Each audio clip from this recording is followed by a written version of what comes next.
이 교만하고 미성숙하고 또 어리석은 신앙의 태도를 가지고 있는 고린도 교회 성도들을 향해서 이 사도 바울이 권면을 하고 있습니다. 이 앞절까지 보면 사도 바울은 굉장히 엄격하고 딱딱한 어조로 글을 씁니다. 근데 본문에 보면 굉장히 따뜻하고 부드러운 어조를 사용하면서 여전히 고린도 교회 성도들을 향한, 그리고 고린도 교회를 향한 사랑을 표현하고 있죠. 사도 바울은 이 권면함에 있어서 자신의 마음에 있는 이 고린도 교회를 향한 태도를 분명하게 밝힙니다. 14절에 보면 내가 너희를 부끄럽게 하려고 이것을 쓰는 것이 아니라 오직 너희를 내 사랑하는 자녀같이 구원하려 하는 것이라. 너희들에게 부끄러움을 주려고, 너희들에게 수치를 주려고 이 글을 쓴 것이 아니고, 이 편지를 쓴 것이 아니고, 너희를 사랑하는 자녀와 같이 사랑하는 자녀를 대하는 아버지의 태도로 너희들을 권하는 것이다. 사도 바울의 마음을 먼저 소개를 하죠. 물론 사도 바울이요, 모든 권면을 부끄럽지 않게 하는 것은 아니었습니다. 사도 바울도 어떤 잘못된 또 그릇된 신앙의 행동들이나 그릇된 행위들에 대해서는 그들 안에 있는 수치심을 들추어내고 이 부끄러움을 불러일으키는 것을 반대하지 않습니다. 당장 이 고린도전서 우리가 앞장에서만 보더라도 사도 바울은 정말로 냉정하게 고린도 교회 성도들의 죄를 들추어냅니다. 파벌 문제를 그냥 들추어내요. 또 우리가 이 다음 장에 가면, 다음에 이제 또 계속해서 말씀을 나누겠지만, 고린도 교회가 가지고 있는 또 다른 문제, 이 음란의 문제도 그냥 직설적으로 표현을 합니다. 너희 중에 심지어 음행이 있다 함을 들으니 그런 음행은 이방인 중에서도 없는 것이라. 무슨 말입니까? 안 믿는 사람도 그런 더러운 짓은 안 한다, 이 표현입니다. 안 믿는 사람도 그런 더러운 짓은 안 한다라는 표현이에요. 누가 그 아버지의 아내를 취하였다 하는도다.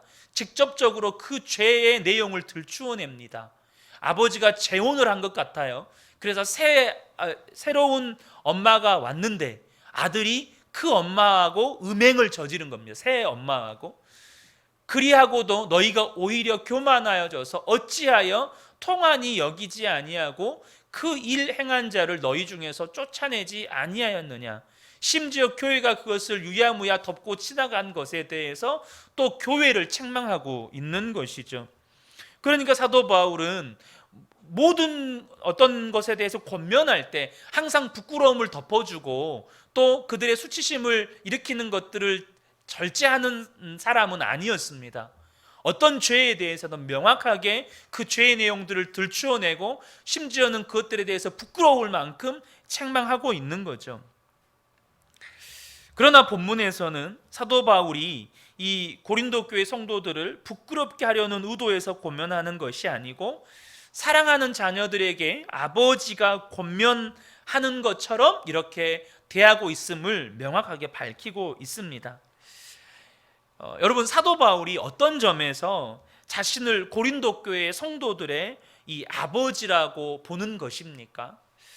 이 질문에 대해서 우리가 나누기에 앞서서 사도 바울이 이 고린도 교회 성도들을 자녀로 대하면서 자신을 아버지라고 지칭할 때 그 아버지의 위치를 어떻게 보고 있는지를 알 필요가 있습니다. 왜냐하면 우리가 이 부분에 대해서 바르게 해석하지 않으면 교회 안의 지도자들에 대해서 교회의 지도자들은 아버지지, 교회의 지도자들은 영적 아비지, 우리가 이런 사고 혹은 이런 생각을 가질 수가 있습니다. 그것은 성경적인 게 아닙니다. 분명한 것은 사도 바울은 본문에서 언급하는 아버지라고 하는 이 위치를 어떤 지위나 권위 있는 위치로 보고 있지 않다는 것입니다. 사도 바울은 분명히 예수님께서 하신 말씀을 알고 있었을 것입니다. 어떤 말씀일까요? 마태복음 23장 9절에서 11절을 보겠습니다. 땅에 있는 자를 아버지라 하지 말라. 너희 아버지는 한 분이시니 곧 하늘에 계신 이시니라. 또한 지도자라 칭함을 받지 말라. 너희의 지도자는 한 분이시니 곧 그리스도시니라. 너희 중에 큰 자는 너희를 섬기는 자가 되어야 하리라. 이거 굉장히 중요한 이 교회라고 하는 주님의 몸된 공동체 안에 우리가 지도자들에 대해서 가져야 되는 신앙적인 태도이고, 지도자들 역시 또한 바르게 가져야 할 신앙적 태도입니다.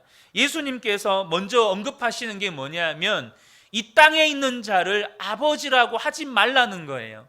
교회 안에 지도자들이 있습니다. 목사를 비롯해서 장로님들, 또 교회 안에 각 소그룹의 어떤 리더들, 교회의 어떤 주어진 권위에 따라서 임명된 리더들이 있죠. 우리는 흔히 그들을 멘토라고 부르기도 합니다. 순장님들, 목사를 비롯해서 멘토라고 부르기도 하죠. 물론 멘토는 틀린 표현은 아닙니다. 어쨌든 여기서 말하는 건 아버지라고 하지 말라는 것입니다. 오직 아버지는 하나님 한 분밖에 없다는 거예요. 아버지는 오직 하나님이시라는 거예요. 절대 이 땅의 사람은, 이 땅의 어떤 지도자들도 우리의 영적 아비가 될 수 없다는 거예요. 오직 아버지는 하나님밖에 없습니다. 여러분 이거 기억하셔야 됩니다. 10절에 뭐라고 합니까?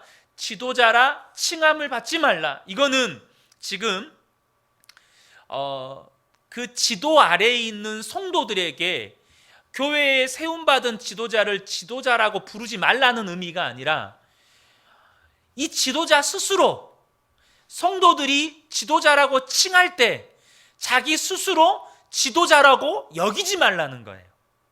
무슨 말인지 이해되시죠? 이전에 우리가 그 청지기와 이 종에 대한 말씀을 나누었습니다. 분명히 교회에 세움받은 지도자는 청지기입니다. 분명히 청지기로 세움받았지만 그가 늘 가지고 있어야 될 마음의 태도가 뭡니까? 나는 종이다. 자기를 지도자라고 여겨서도 안 되고, 혹 성도들에게 나를 지도자라고 여기십시오라고 해서도 안 되고, 언제나 지도자로 세움받은 자는 자신이 종이라는 것을 잊지 말아야 한다는 거예요. 언제나 교회의 지도자는 예수님밖에 없다는 것을 기억하라는 거예요. 그래서 11절에 그 이야기가 나오죠. 큰 자는 너희를 섬기는 자가 되어야 하리라. 무슨 말이죠? 교회에 지도자로 세움받은 사람은 종이 되어야 하리라 라는 말입니다. 이것이 예수님께서 하신 말씀이에요. 여러분, 교회 안에 영적 아비는 예수님밖에 없습니다. 아버지는 하나님밖에 없는 거예요. 여러분, 담임 목사는 영적 아비가 아닙니다. 그러나 어떤 특정 교파에서는 안수받은 목사에게 아버지라는 칭호를 주기도 하고, 또 목사가 그런 칭호를 받아들입니다. 그러나 이것은 오늘 본문에서 예수님께서 가르치신 이 진리의 정면으로 위배되는 것입니다. 많은 개신교 교회들이 아버지라는 호칭을 사용하지 않더라도 그러한 유형의 리더십을 드러냅니다. 무엇보다도 그 배후에서 교회 내의 지위와 권위를 그런 식으로 이해하도록 여전히 가르치고, 또 여전히 그러한 이해를 받아들이는 이 비성경적인 신학이 더 위험하고 무서운 것이에요. 무슨 말인지 아시죠? 아버지라는 호칭을 사용하지 않더라도 아버지라는 호칭만 사용하지 않을 뿐 드러내는 리더십은 아버지인 거예요. 드러내는 리더십은 거의 담임 목사의 권위가 예수님과 동급인 거예요.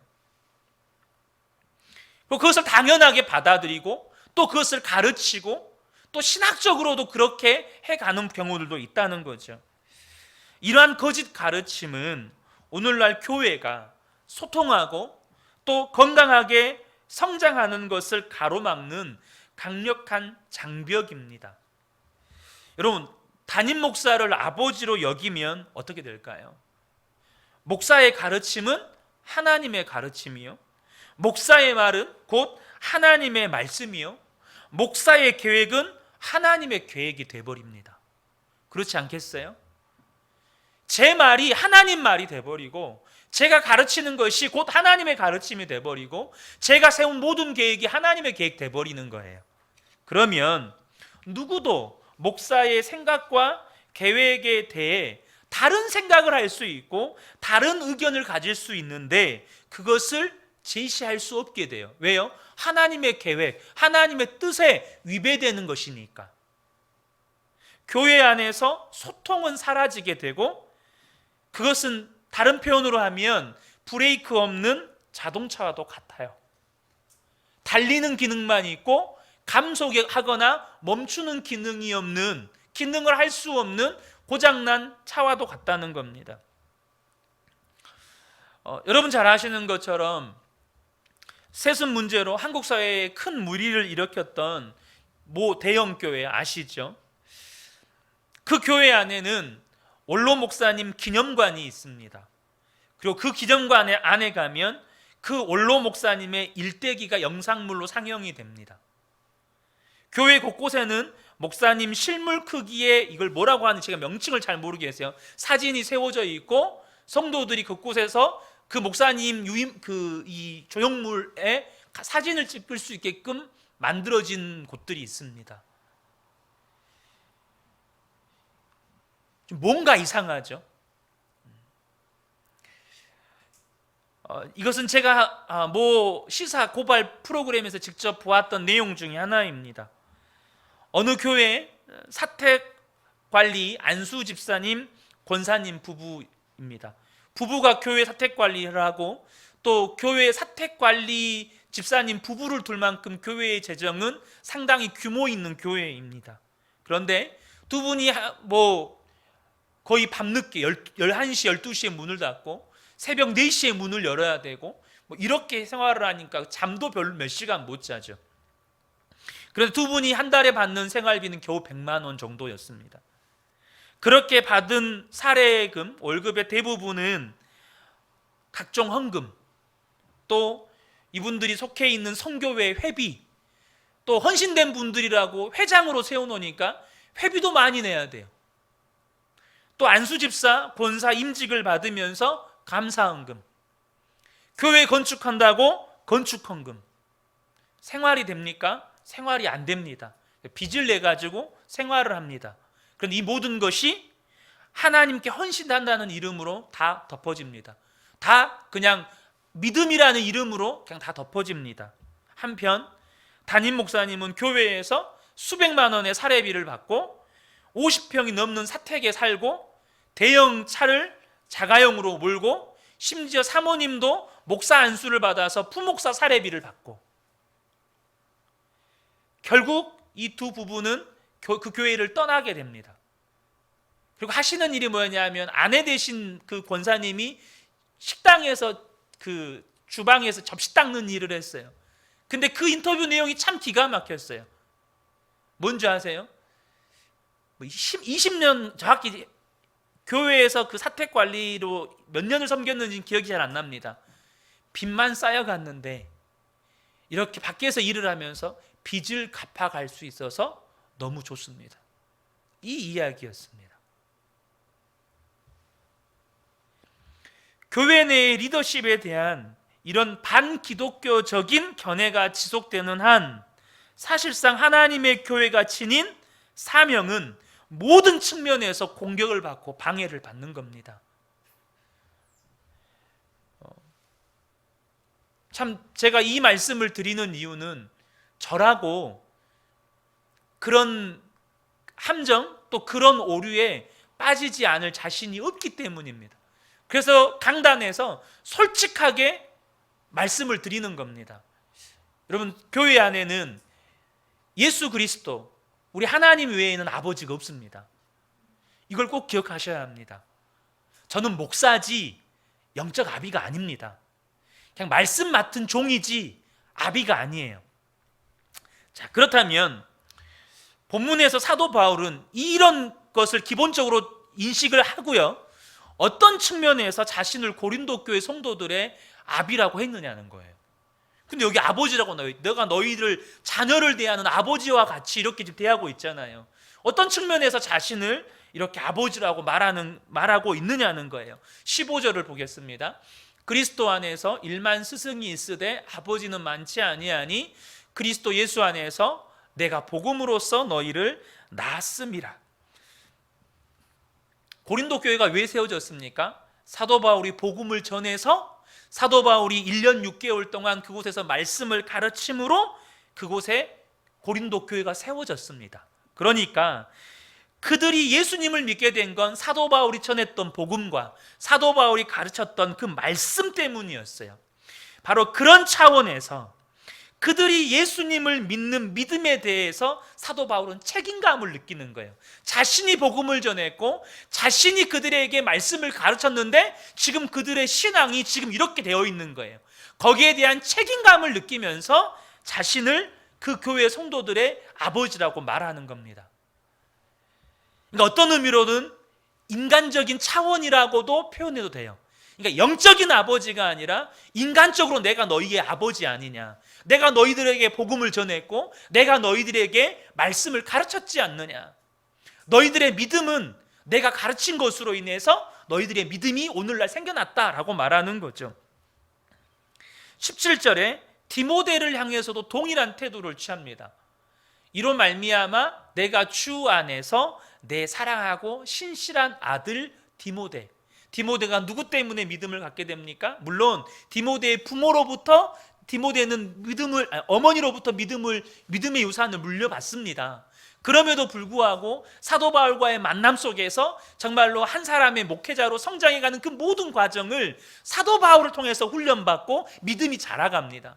그런 의미에서 이 디모데에게 내 사랑하는 아들이라는 표현을 하는 겁니다.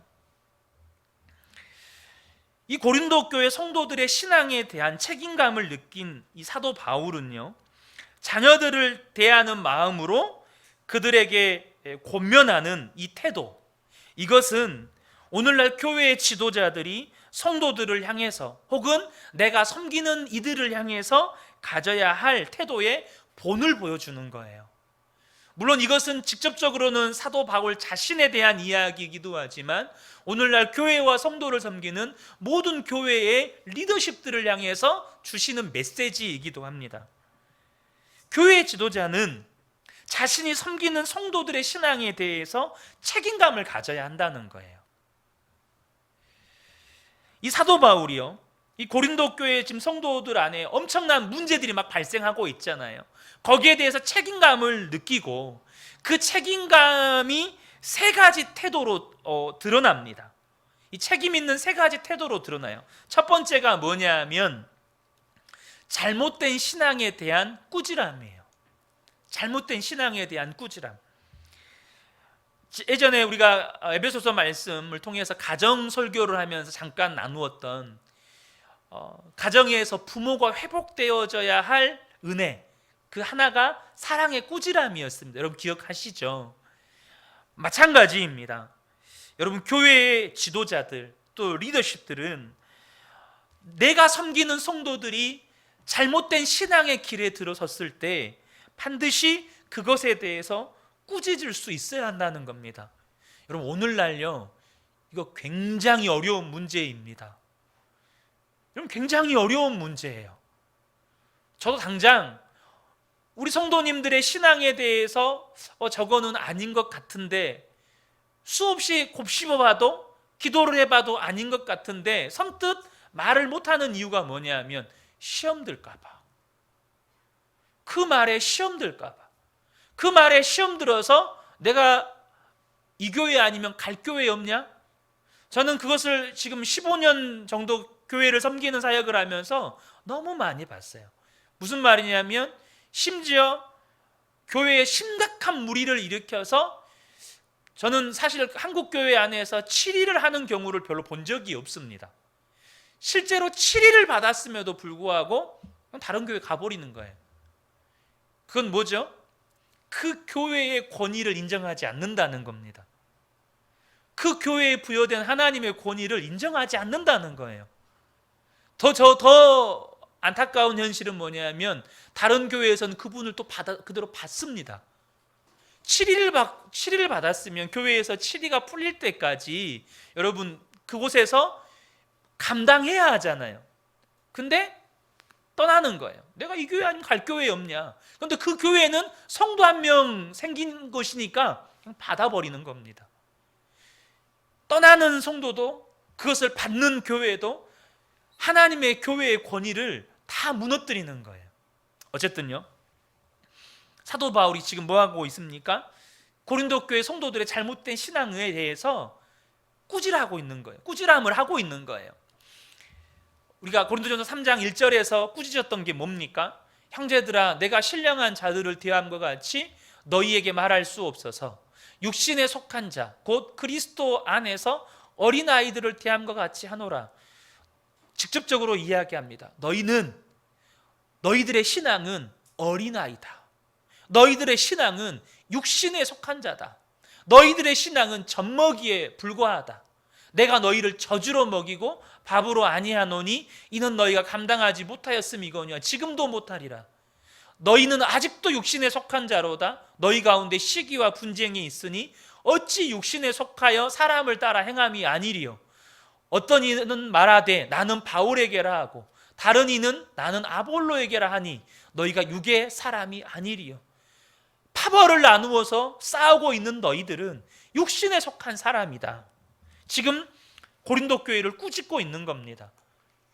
또 꾸짖죠. 16절에 너희는 너희가 하나님의 성전인 것과 하나님의 성령이 너희 안에 계신 것을 알지 못하느냐.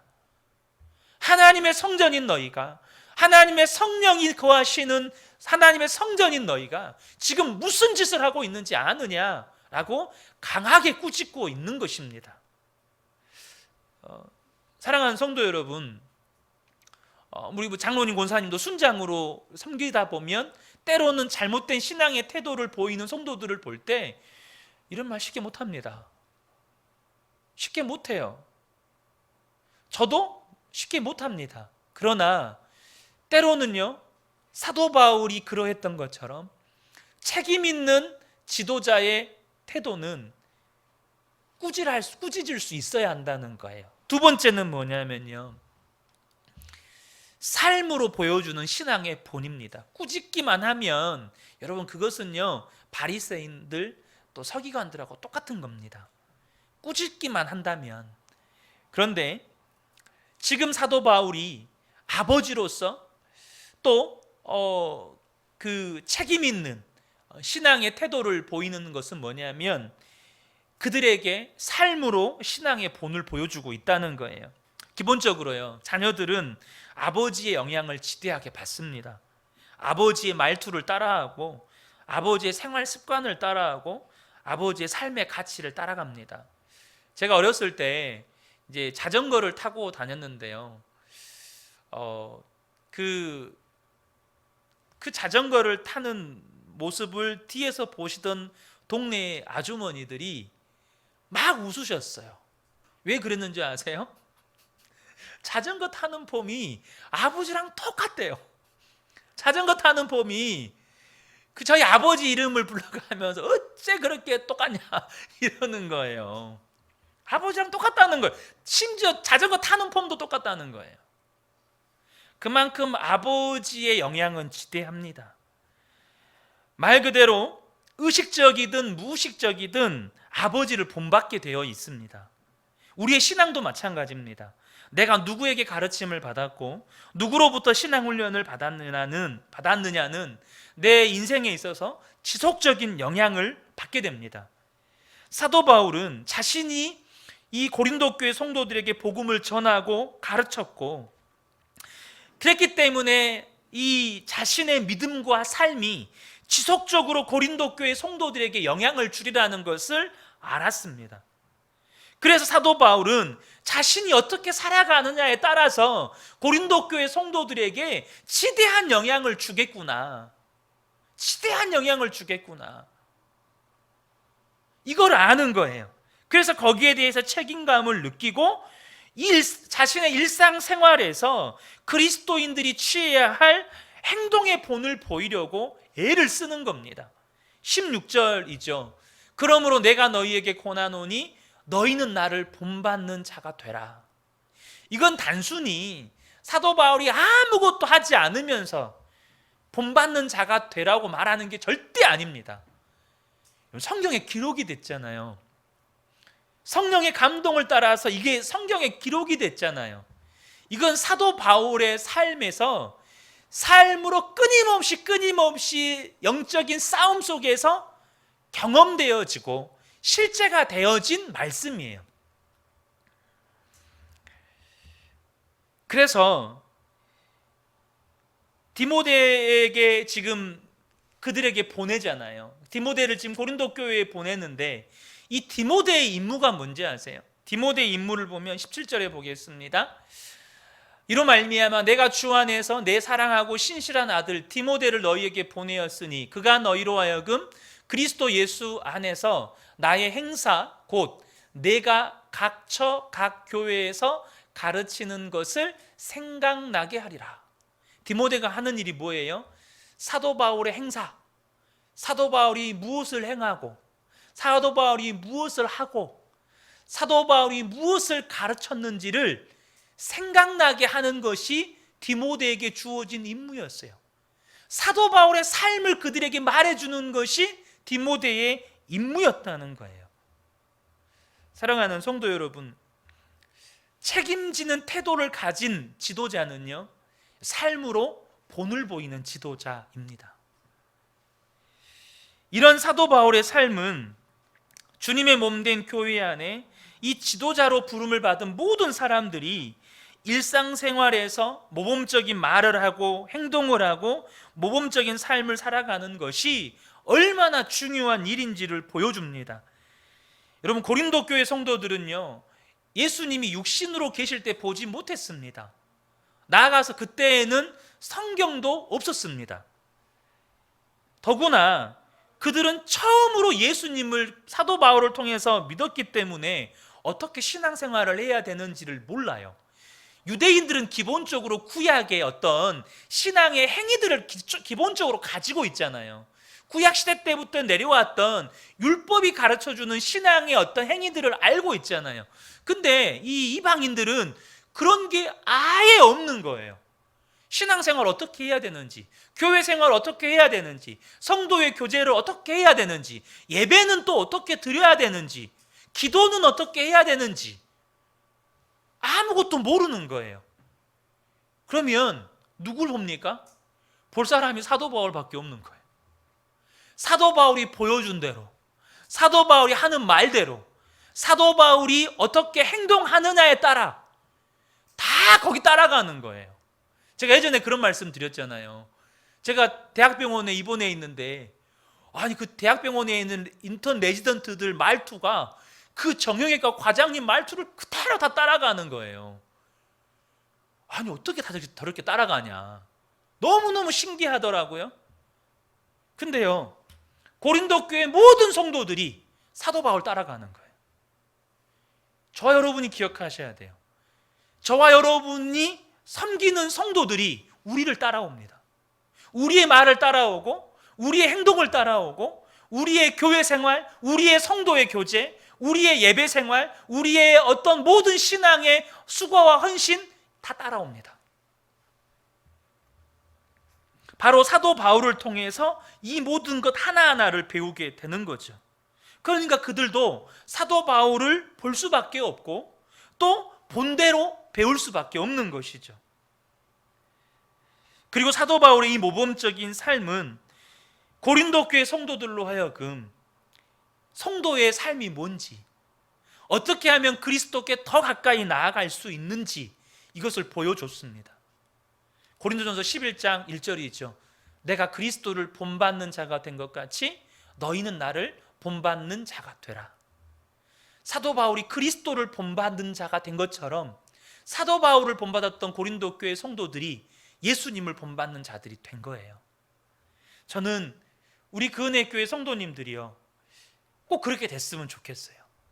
우리 성도님들을 본받는 누군가가 결국에는 예수님을 본받는 분이 되는 은혜가 있기를 축복합니다. 자, 세 번째입니다. 세 번째, 이 성도들에 대한 지도자의 책임 있는 태도가 뭐냐면 포기하지 않는 사랑의 섬김입니다. 포기하지 않는 섬김. 여러분, 고린도 교회는 사도 바울이 에베소 교회 다음으로 오랜 기간 사역한 교회입니다.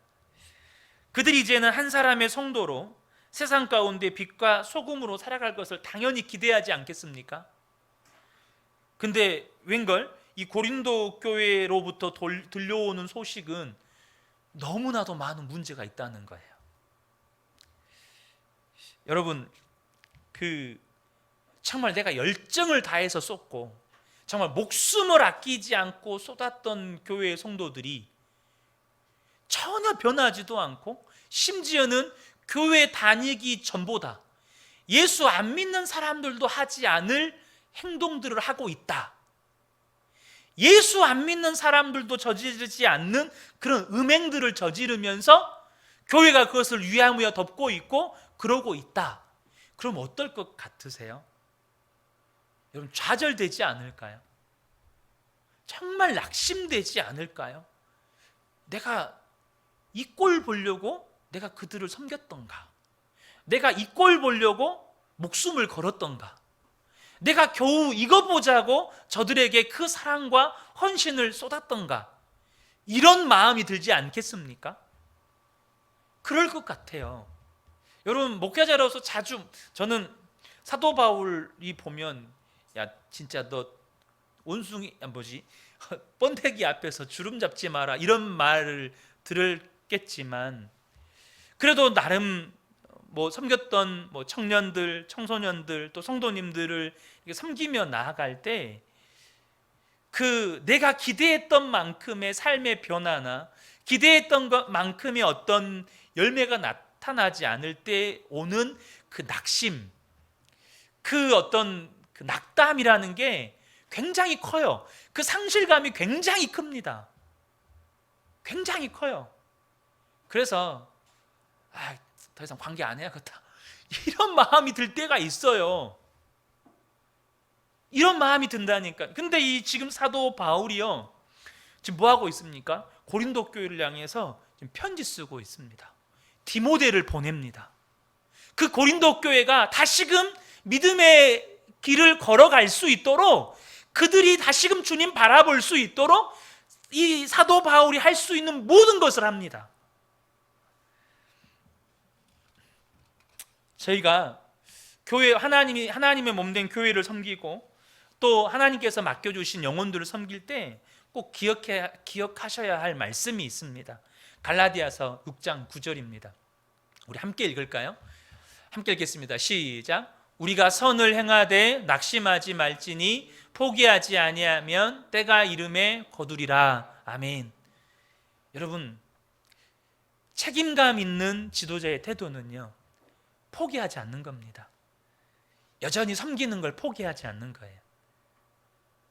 당장 내 눈앞에 열매가 나타나지 않고 내가 기대한 것만큼의 변화가 나타나지 않더라도 내 부르심이 그거잖아요. 나를 거기에 부르셨고 나를 거기에 세우셨잖아요. 그래서 포기하지 않는 겁니다. 끝으로 사도 바울이요, 고린도 교회 성도들 안에 교만함을 다시 한번 꾸짖습니다. 18절부터 보겠습니다. 어떤 이들은 내가 너희에게 나아가지 아니할 것 같이 스스로 교만하여졌으나. 지금 계속 말씀드렸죠. 그들의 신앙에 대해서 엄청난 교만의 태도를 가지고 있었다고. 주께서 허락하시면 내가 너희에게 속히 나아가 교만한 자들의 말이 아니라 오직 그의 능력을 알아보겠으니 하나님의 나라는 말에 있지 아니하고 오직 능력에 있음이라. 너희가 무엇을 원하느냐? 내가 매를 가지고 너희에게 나아가랴? 사랑과 온유한 마음으로 나아가랴? 무엇을 이야기하고 있습니까? 그들의 교만을 꾸짖으면서 다시 한번 그들의 신앙의 미성숙함을 들추어 냅니다. 여러분, 교만함은요, 신앙의 미성숙함입니다. 다시 말하면 말로 자기 스스로를 높이고 말로 자기의 얼굴을 빛내고, 자화자찬이죠. 그것은 뭘 드러내는 겁니까? 자신이 말은 할 수 있지만 말한 대로 살지는 못하고 있다는 것을, 그런 미성숙함을 드러내는 것입니다. 사도 바울은 진정한 신앙이 무엇인지를 분명하게 언급합니다. 하나님의 나라는 말에 있지 아니하고 오직 능력에 있음이라. 사도 바울이 위에 말하죠. 오직 그 능력을 알아보겠다. 여기서 말한 능력은 뭘까요? 진짜 입술의 말대로, 입술의 고백대로, 하나님의 말씀대로 살아내는 능력을 말하는 겁니다. 여러분 지금 고린도 교회가 은사가 많다 그랬잖아요. 은사들이 막 나타난다니까요. 여기서 말하는 능력은 그 은사들을 말하는 게 아니에요. 은사를 능력이라고 말하지 않아요. 너희가 입술에 고백한 대로, 너희가 하나님의 말씀을 들은 대로 살아내는 게 능력이라는 거예요. 내가 정말 너희들이 살아내고 있는지 그렇지 못하는지 내가 알아보겠다. 하나님의 나라는 말로 떠드는 게 아니고 그 말씀을 살아내는 데 있다. 그것이 능력이다라고 말하는 것이에요. 이 고린도 교회 성도들은 말은 요란스럽게 떠들었지만 정작 그들의 요란스럽고 허풍스러운 말을 삶으로 옮길 만한 힘이 없었습니다. 여러분, 진정한 신앙은 말로 떠들어내는 신앙이 아니고 또 말만 요란한 신앙이 아니라 주신 말씀대로 입술의 고백대로 살아내는 것입니다. 결론적으로 말씀을 드리고 싶습니다. 저는 그 은혜 교회 목사로서 책임감 있는 목사가 되고 싶습니다. 나아가서 우리 모든 성도님들 또한 책임감 있는 성도로 지도자들로 세워지기를 축복합니다. 잘못된 신앙에 대해서 꾸짖을 수 있고 또 꾸지람을 들을 수 있는 분들이 되시기를 축복합니다.